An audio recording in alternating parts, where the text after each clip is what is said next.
Ngiyalibelela abasakazi impingile lonke leStudio 7 abasakazi beStudio 7 kanye nabalaleli bonke abalaleli leStudio 7 lapha ngisithi buza udokotela ukuthi le umuthi uzotholakala nini njalo lokho abantu bephela kangaka ukuthi kusizwe isizwe njengoba lathi sihlelele evalweni yikho sikubuza udokotela ukuthi umuthi uzotholakala nini.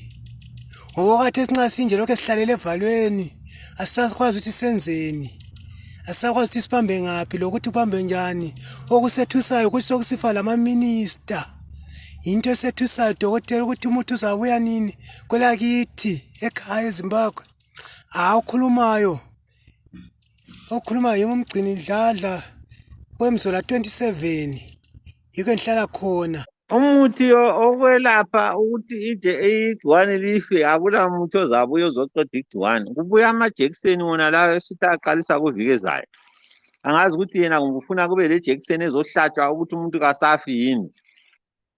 Ngoba igciwane leneli ungaze uhlatshwe ijekiseni lebuya kuviki ezayo. Kuzamele ube lokhu ugqoka imask, uhlanze izandla zakho, ungahambi emaphathini ungaze ngoba igciwane loba uhlatshwe ijekiseni lenele ukuthi likubulale. Asikuthi ungahlatshwa ijekiseni sutshakala uhamba ungena lapha lalaphana hayi.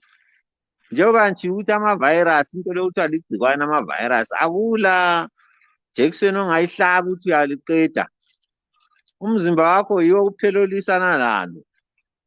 Siyakubona ukuthi sokubulala ama-minister sibili kodwa asilanto esingayenza okwakhathesi ngaphandle kokuthi kulandelwe zona lezi izinqumo njengoba sikhulumile ukuthi abantu abasalaleli sebeziphumele edrobheni bengalandeli umthetho.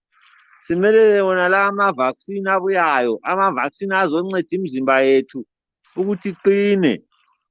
Kodwa akusoze kube lo muthi obuya uzohlaba umuntu ukuthi uzoqeda igciwane. Hayi cha.